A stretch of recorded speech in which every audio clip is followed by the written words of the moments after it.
అందరికీ నమస్కారం అండి. Welcome back to our channel. ఈరోజు మన ఛానల్లో దీపావళి మర్నాడు నుండి ప్రారంభమయ్యే కార్తీక మాసం మొదటి రోజు బలిపాడ్యం యొక్క విశిష్టత ఏమిటో, ఈరోజు పాటించవలసిన నియమాలు ఏమిటో ఈరోజు మనం ఈ వీడియో ద్వారా తెలుసుకుందామండి. వీడియోలోకి వెళ్లే ముందు కొత్త వాళ్ళు కనుక మన ఛానల్ ఎవరైనా ఫస్ట్ టైం చూస్తున్నట్టయితే please subscribe my channel. Kartika మాసం అంటే చంద్రుడు పౌర్ణమి రోజున కృతికా నక్షత్రంతో కలిసి ఉండేటటువంటి మాసమే ఈ కార్తీక మాసం. కార్తీక మాసం అనేది కృతిక అనే పదం నుంచి వచ్చింది. కార్తీక శుద్ధ పాడ్యమి అంటే దీపాలు వెళ్లిన మర్నాడు. దీన్నే బలిపాడ్యమని, గోవర్ధన పూజ అనే పేర్లతో పిలుస్తాము. కృతికా నక్షత్రం అగ్ని సంబంధమైన నక్షత్రం. కార్తీక మాసం మొదటి రోజు పూజించాల్సిన దైవము స్వాదాగ్ని, అంటే అగ్నిదేవుని రూపము. మనం ఏదైనా హోమం కానీ ఏదైనా హోమము క్రియ చేసేటప్పుడు ఓం స్వాహ అనే మంత్రాన్ని చెప్పుకుంటూ స్వాదాగ్నికి సమర్పిస్తాము. స్వాహాదేవి, స్వాదాగ్ని ఈ రెండు రూపాలు అగ్నిదేవుని భార్యలు. అందుకే స్వాహాదేవి, స్వాదాగ్ని అగ్ని పూజ చేసేటప్పుడు ఉపయోగిస్తాము. కార్తీక మాసంలో అగ్నికి సంబంధించిన పూజలు చేస్తే విశేష పుణ్యఫలం లభిస్తుంది.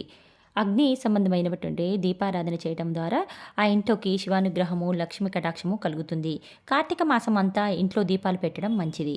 ఏ ఇంట్లో అయితే నిత్యం దీపారాధన జరుగుతూ ఉంటుందో ఆ ఇంట్లో లక్ష్మీదేవి అనుగ్రహం ఎప్పుడూ ఉంటుంది. దరిద్ర దేవత వెళ్ళిపోయి లక్ష్మీ అనుగ్రహం మనకు ప్రాప్తిస్తుంది.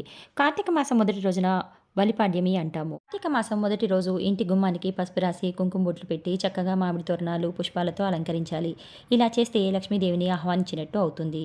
ఇంట్లో ఆవు నెయ్యితో కానీ నువ్వుల నూనెతో కానీ దీపారాధన చేయాలి. అలాగే తులసి కోట దగ్గర కూడా దీపం పెట్టాలి. దేవుని మందిరంలోనూ తులసి కోట ముందు కూడా కుబేర ముగ్గు వేయాలి. దీపారాధన, లక్ష్మీ ఆరాధన, గణపతి ఆరాధన చేయడం మంచిది. కార్తీక మాసం మొదటి రోజు దేవునికి పాయసం నైవేద్యంగా పెట్టాలి. మహాకాళి, మహాలక్ష్మి, మహాసరస్వతి అమ్మవారి అనుగ్రహం మనకి కలుగుతుంది.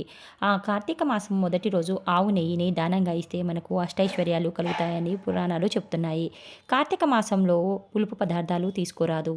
ఉసిరికాయలు కార్తీక మాసం 30 రోజులు తీసుకోరాదు. ఎవరైనా భోజనం చేస్తుంటే వారి ఎంగిలి పదార్థాలను తీసుకోరాదు.